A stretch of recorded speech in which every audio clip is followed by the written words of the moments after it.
Les éléphants même là, ils ne gagnent pas depuis là, on comprend pas. Hein. On comprend pas. Hein. Vraiment. Cela c'est les maudits, c'est vous qui les supportez. Pourquoi il y a autre chose à gérer? Hein? Mais tu as fait comment? Au moins si j'avais fait appel à hasard, on pourrait espérer qu'on allait gagner, mais vraiment. Ok, c'est assez. Un tel bizarre. Hein. Papa, même matin. Ouais, bonjour.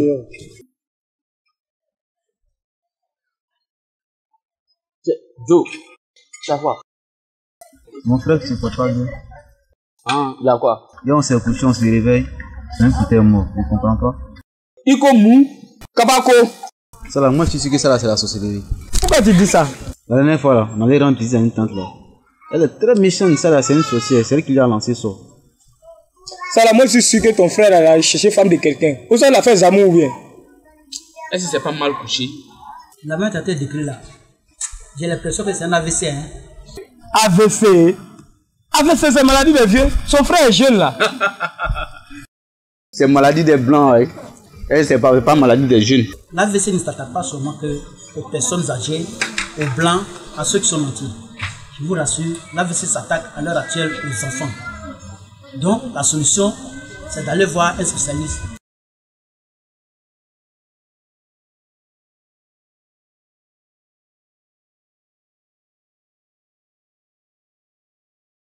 AVC signifie accident vasculaire cérébral, avec accident comme étant relatif à quelque chose de brutal, quelque chose qui survient sans qu'on s'y attende.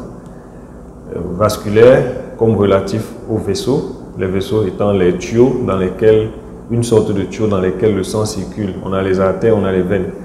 Cérébral en rapport avec le cerveau étant l'organe qui est situé à l'intérieur de la tête et qui commande le reste du corps, on va dire. C'est grâce au cerveau que je peux donner l'ordre pour que ma main bouge, que je peux parler, que je peux voir, ainsi de suite. Donc le cerveau, c'est un peu l'organe qui commande. Donc quand on dit accident vasculaire cérébral, c'est en fait une maladie qui survient brutalement et qui est due à une anomalie au niveau des tuyaux, des vaisseaux qui amènent le sang au niveau du cerveau. Donc on distingue deux grands types d'AVC.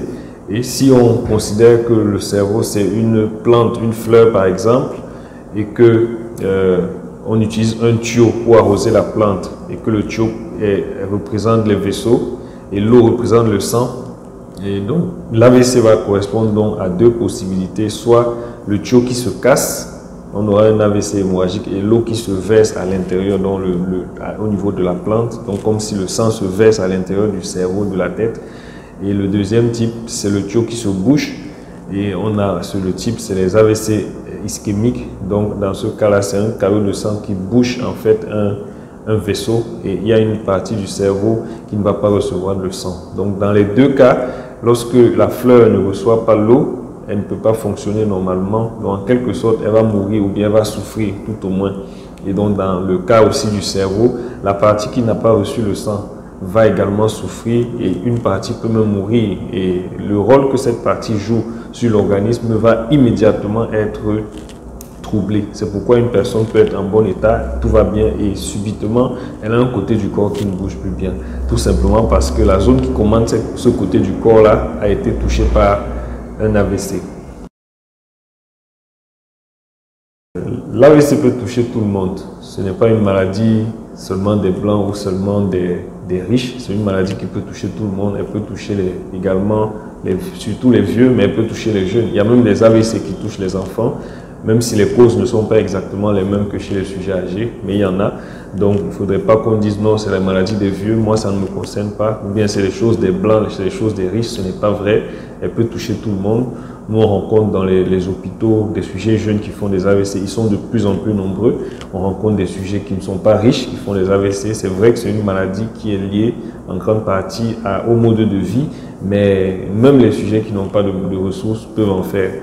Donc, sur le plan mondial, l'AVC représente c'est quand même une maladie qui a une certaine gravité. Elle représente la deuxième ou troisième cause de mortalité dans le monde. Elle représente la première cause de handicap acquis. C'est-à-dire le handicap, c'est une maladie qui nous fait perdre notre autonomie et qui nous fait dépendre des autres. Elle représente également la première cause d'épilepsie du sujet âgé. Elle représente également, dans notre contexte en Afrique, l'AVC représente la première cause d'hospitalisation en neurologie. Ça veut dire que lorsqu'on entre dans un service de neurologie, c'est-à-dire celui qui s'occupe du cerveau, des nerfs, parfois 50% des malades en général ont fait des AVC.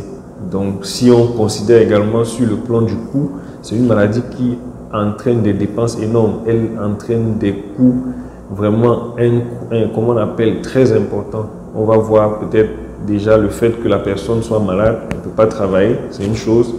Parfois, après avoir été hospitalisée, elle sort, elle est handicapée, elle ne peut pas travailler, c'est un manque à gagner. Elle a besoin de personnes autour d'elle. Ces personnes-là sont obligées de s'immobiliser. Parfois, ce n'est pas une seule personne, parfois c'est plusieurs personnes. Ces personnes sont obligées d'arrêter de travailler pour venir aider une personne. Parfois, même si elles travaillent, elles ne peuvent pas travailler normalement parce qu'elles ont une charge.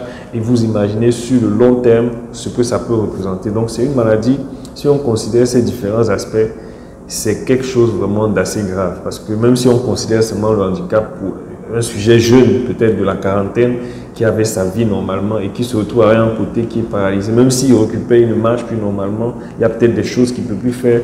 Donc cette maladie elle est quand même grave quand on tient compte de tous ces aspects. Et c'est la raison vraiment pour laquelle on doit faire des efforts pour empêcher qu'elle ne survienne, pour la prévenir.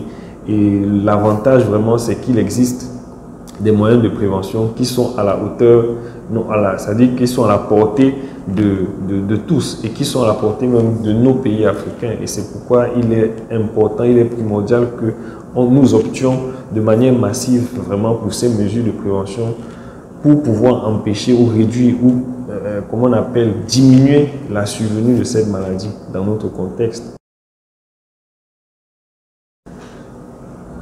En ce qui concerne les causes des AVC, les causes, on peut dire, la raison pour laquelle on dit que c'est une maladie qu'on peut prévenir, c'est parce que 80% des AVC peuvent être prévenus si on agit efficacement sur 10 facteurs. C'est-à-dire qu'il y a 10 choses sur lesquelles si on met un certain accent en termes de prévention, on peut prévenir, on peut empêcher 80% des AVC de survenir. C'est vrai que ce n'est pas 100% parce qu'il y a des causes d'AVC qui ne sont pas maîtrisables, dont les facteurs de survenue ne peuvent pas être prévenus, mais il y a quand même 80%, c'est-à-dire que la majorité, la grande partie des AVC peuvent être prévenus.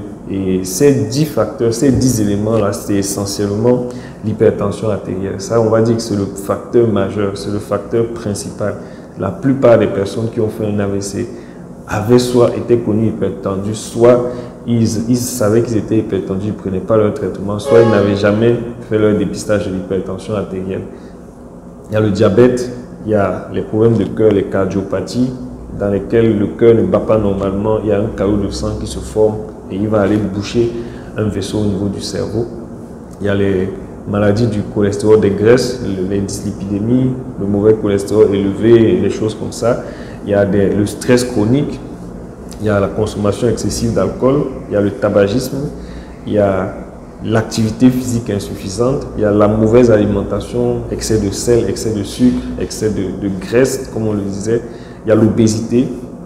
On peut parler même également du sommeil, la qualité du sommeil, avec le syndrome d'apnée du sommeil notamment. Donc voilà un ensemble de facteurs sur lesquels si on agit de manière efficace, on peut prévenir un AVC. Donc voilà tout l'enjeu en fait de la communication autour des AVC, c'est que c'est une maladie grave, mais c'est une maladie qu'on peut prévenir. Donc vraiment que chacun puisse vraiment prendre conscience de cela et se dire, ah, au lieu de rester être surpris par un AVC, je peux me lever aujourd'hui, je peux décider d'empêcher que l'AVC ne frappe même quelqu'un de ma famille et c'est à notre portée à tous.